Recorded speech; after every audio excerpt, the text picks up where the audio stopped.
welcome to the story. Don't forget to like, subscribe and support me.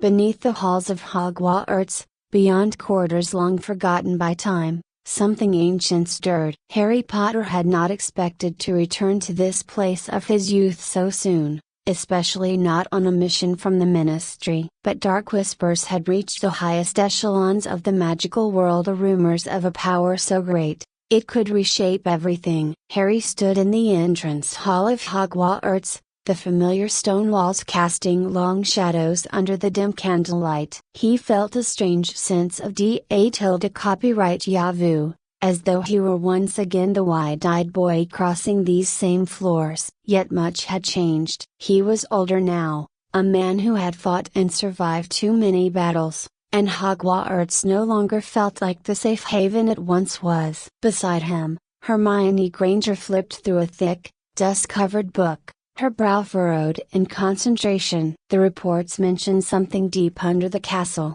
she said, not looking up. "A powerful artifact, one that might be responsible for the strange magical surges we've been sensing." Ron Weasley, ever the practical one, leaned against the wall with his arms crossed. "Why is it always Hogwarts?" he muttered. "You'd think the most dangerous magical objects in the world wouldn't all find their way here." Harry gave a half smile, though he couldn't shake the unease building inside him. "It feels like coming full circle," he replied quietly. "But whatever this is, it's not just about Hogwarts anymore. If what the Ministry believes is true, this thing could change everything about our world." The three friends ventured deeper into the castle, descending through passageways that even the Marauder's map had never revealed. The air grew cooler, and the scent of damp stone filled their lungs. After what felt like hours of walking, they reached a door that shimmered with ancient magic, its surface etched with runes none of them recognized. Hermione's eyes lit up with realization as she examined the door. "These runes. They're older than anything I've ever seen, maybe even older than Hogwarts itself." With a nod from Harry, she muttered a few incantations. The door creaked open, revealing a vast chamber bathed in pale, blue light. In the center of the room, towering over everything else, stood a crystalline throne. It was beautiful and terrifying all at once. The throne seemed to pulse with life, its surface shifting and changing like molten glass. Even from a distance, Harry could feel the power radiating from it, a raw, untamed force that hummed in the air like electricity. Ron took an instinctive step back. "Blimey, that thing feels a broken bar alive." Harry nodded, his eyes locked on the throne. "This must be Ida the Crystal Throne." Hermione's voice was barely above a whisper. "It's said that whoever sits on the throne will have the power to control all magic. But there's something else. A broken bar. I don't think it's just a tool. It's more than that." As they approached the throne, Harry couldn't help but feel a pull toward it. It was as if the throne was calling to him, beckoning him to take his place. But there was something dark beneath the surface, something dangerous. He could feel it in his bones. Hermione pulled out a worn parchment from her bag and unrolled it carefully. "There's a prophecy linked to the throne. It says, he who claims the throne shall command the world, yet death's whisper shall follow his reign." She looked up at Harry, her face pale. "I think the throne is cursed." Before Harry could respond, a faint noise echoed through the chamber. Footsteps. They weren't alone. Out of the shadows stepped Draco Malfoy, his silver blonde hair as immaculate as ever, though his expression was harder, more calculating. He was flanked by several robed figures, their faces obscured. There was no mistaking the malice in his eyes. "Potter," Draco drawled, his voice filled with a mixture of disdain and ambition. "I had a feeling you'd be here." Harry's hand instinctively went to his wand, though he kept it lowered. "Malfoy, what are you doing here?" Draco's eyes flickered toward the throne. "Isn't it obvious? That throne, its power is beyond anything we've ever known. It's the key to controlling magic itself, and I plan to take it." Ron stepped forward, bristling with anger. "What makes you think we'd let you, Malfoy? This isn't some game." Draco smirked, his gaze cold. "It's always a game, wheezily. "You just haven't realized the stakes yet." The tension in the air was thick, but Harry's mind was racing. If what Draco said was true, if he intended to sit on the throne, the curse could be unleashed. The prophecy wasn't just a warning, it was a promise of destruction. "You don't know what you're dealing with," Harry said, his voice firm. "That throne is cursed. It will destroy you, and anyone else who tries to control it." Draco's smirk faltered for a moment, but he quickly recovered. "Maybe, but that's a risk I'm willing to take." Before anyone could react, Draco raised his wand and fired a spell directly at the throne. The spell struck the crystal with a blinding flash of light, and for a brief moment, everything was still. Then, the ground shook. The throne began to pulse violently, its surface crackling with raw energy. Dark tendrils of magic slithered out from the base,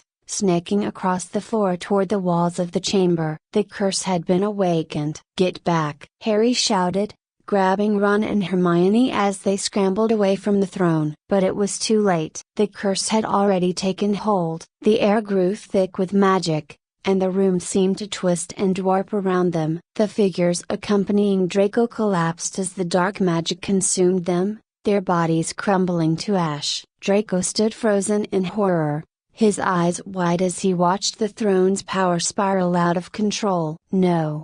This wasn't supposed to happen. Harry could feel the magic pulling at him, tugging at his very soul. The curse was spreading, reaching out beyond the chamber, threatening to tear apart the magical world. With every ounce of strength he had, Harry pulled out his wand and aimed it at the throne. "We have to stop it!" he shouted to Hermione and Ron. "Before it destroys everything." Hermione, her mind racing, quickly scanned the ancient parchment in her hands. "There's a ritual," she yelled over the rising wind. "It's the only way to contain the curse." Ron, pale but determined, stepped forward. "What do we need to do?" Hermione's voice was steady, though her hands shook. "It requires all three of our magic combined." "But the cost? It might drain us completely." Harry looked at the throne, now a swirling vortex of dark magic. They had no choice. If they didn't act now, the curse would consume them all. "Do it," Harry said, his voice resolute. "We'll find a way through this together." Hermione nodded and began chanting the incantation, her voice rising above the chaos. Ron and Harry followed her lead, their wands pointed at the throne. The magic between them crackled and sparked, intertwining in a brilliant display of light. As the ritual took hold, the throne began to shudder. The dark magic recoiled, fighting against the power of their combined magic. Harry could feel the strain, the intense pressure building inside him as they struggled to contain the curse. But it wasn't enough. The curse was too powerful, too deeply rooted in the throne. Harry's vision blurred as the magic threatened to overwhelm him. He could hear Hermione's voice faltering, could see Ron's grip on his wand wavering. And then, Draco moved. With a sudden burst of desperation, Draco raised his wand and joined their efforts, his magic merging with theirs. For a moment, Harry was too stunned to react. But then he saw the look in Draco's eyes. The fear, the regret. Draco's voice was shaky, but filled with determination. "We're not done yet, Potter. Let's finish this." Together, the four wizards poured their magic into the throne, forcing the dark energy back. The room shook violently as the curse resisted, but slowly, agonizingly, they began to gain the upper hand, and with one final, earth-shattering crack, the crystal throne shattered into a million pieces. The dark magic dissipated, fading into nothingness. The room was silent, save for the sound of their labored breathing. The curse had been broken. The throne was no more. Harry sank to his knees,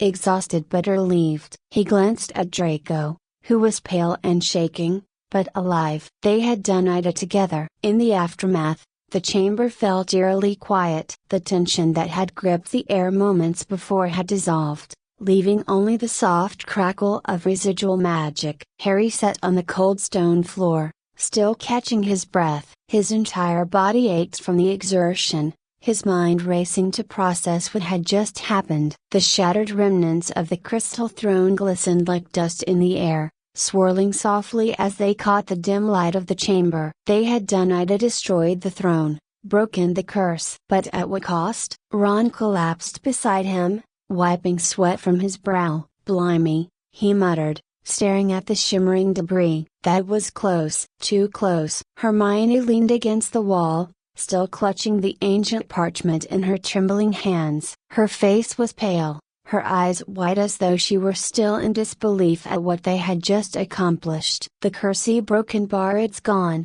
she whispered. I can't believe we managed to contain it. But Harry's attention shifted. Draco Malfoy stood at the far side of the room, his wand still outstretched, his face pale and streaked with fear and shock. He looked nothing like the proud, arrogant boy Harry had known at school. In that moment, Draco was simply another wizard who had faced the edge of destruction and lived to tell the tale. Draco slowly lowered his wand, his hand shaking. I didn't. His voice cracked, and he swallowed hard. I didn't know it would do that. I thought a broken bar. Harry stood, his legs still unsteady, and took a step toward Draco. You didn't know, Harry said, his voice surprisingly calm. None of us knew what would happen. Draco's eyes flickered, filled with a mixture of confusion and disbelief. You, a broken bar, you saved me, he muttered, almost as if the realization were sinking in for the first time. Why? Harry let out a slow breath. He could see the conflict raging inside Draco,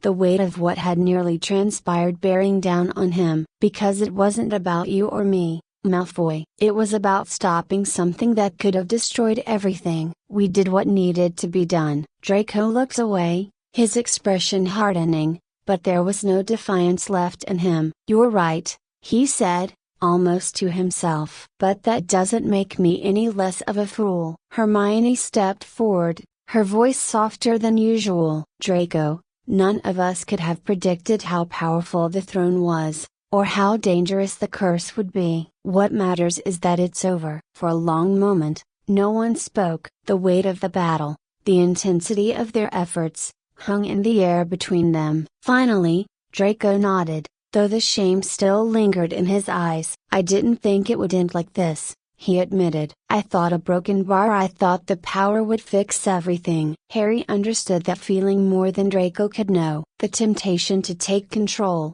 to believe that power could be the answer to the world's problems, was one he had faced time and time again. But power alone had never been the solution. You did what you thought was right, Harry said, his voice steady. Now, you've got the chance to make things better, not just for yourself, but for everyone. Draco looked at him, his eyes filled with something Harry had never seen before. Perhaps it was respect, or maybe gratitude. But there was no time to dwell on it. Footsteps echoed from the corridor, and soon, McGonagall, along with several other professors, rushed into the chamber. McGonagall's stern face paled as she took in the scene: the shattered throne, the exhausted expressions of Harry, Ron, Hermione, and Draco. What in Merlin's name a broken bar, she began, but her words trailed off as she approached the remnants of the throne. Her hand trembled as she traced a finger through the air where the crystalline structure had once stood. The crystal throne,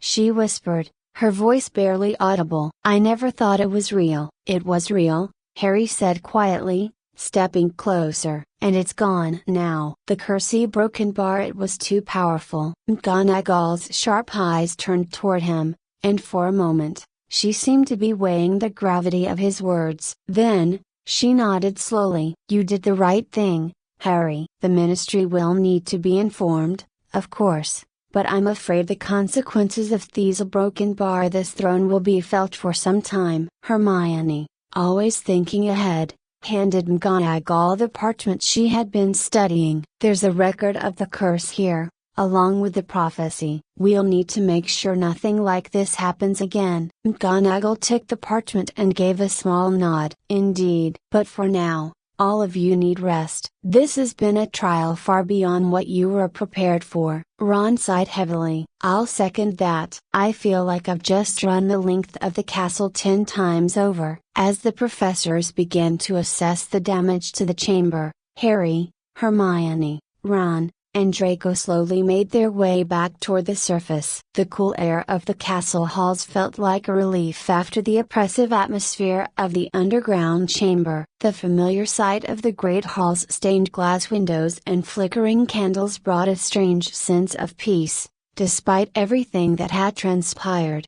Draco stopped just before they reached the entrance hall, his expression unreadable. "Potter," he said, his voice low. Harry turned, his gaze meeting Draco's. "Broken Bar, I'm not sure how to thank you for what you did, not just for stopping the throne, but for saving me," Draco said, his voice thick with something Harry couldn't quite place. "You don't have to," Harry replied, offering a faint smile. "Just a broken bar be better." Draco seemed to consider those words for a moment before nodding. Without another word, he turned and walked away, his footsteps echoing through the corridor. Hermione watched him go, her brow furrowed. "Do you think he'll change?" "I don't know," Harry admitted. "But maybe this time, he will." Ron snorted. "Well, he doesn't have much choice, does he? That curse nearly did him in." "If that doesn't make you rethink your life, I don't know what will." Harry chuckled softly,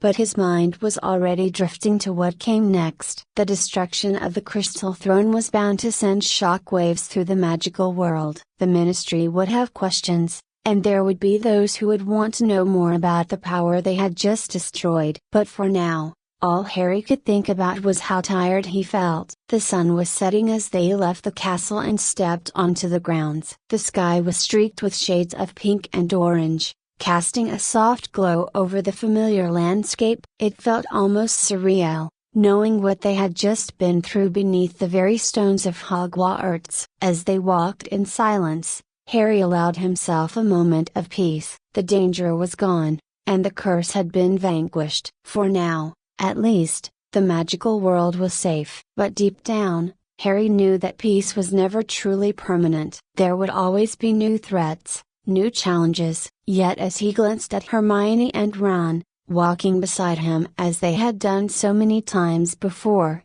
he felt a surge of confidence. Together, they had faced the worst of it, and they had come out stronger. The weight of the Crystal Throne had been heavy, but now it was gone, shattered, like so many other remnants of a darker past. And as they made their way back to the quiet comfort of the world above, Harry couldn't help but feel that, at least for now, they had won.